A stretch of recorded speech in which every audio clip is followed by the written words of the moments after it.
The election is over, so now it's time to deal with the aftermath. You see, I've seen way too many posts like this. If you vote for Trump, you clearly have never read the Bible. And when you get to heaven and God asks, hey, why'd you vote for hate over love? Make sure that you tell him that you saved 10 cents on eggs. Or if you're a Christian who voted for conservative values, you're going to hell. Okay, that last one feels extreme. What is up with these wild character attacks? I mean, there are people who are not just mad that Trump won, but they're actually mad at the people who voted for Trump. It kind of feels like we've lost the reason that we vote for a president. Like people feel like we're voting for the person, like it's some kind of popularity contest. Although Trump did win the popular vote by like 5 million votes or so. We should not be voting on the person, but rather the policies that person represents. So putting others down based on who they vote for is just wild. Now here in this video, I'm gonna focus on the Christian character attacks, so we're gonna include the Bible. You ever hear the story about when Jesus turned tables? Well, you're about to. In John chapter 2, verse 13, you believe I got it this time? I wouldn't either. Habakkuk. In John 2:16, it talks about Jesus entering Jerusalem and going into the temple. And when he gets into the temple, he finds merchants selling doves, sheep,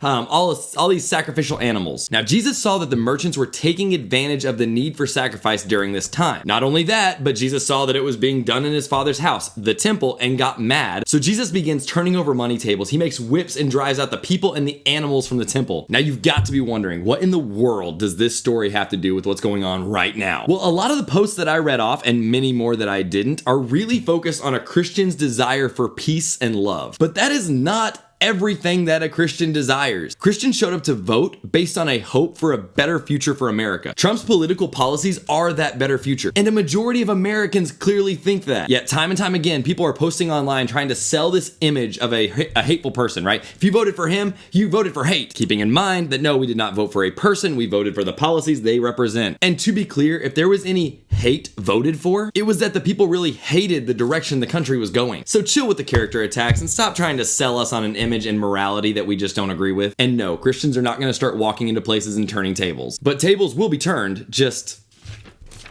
in a different way.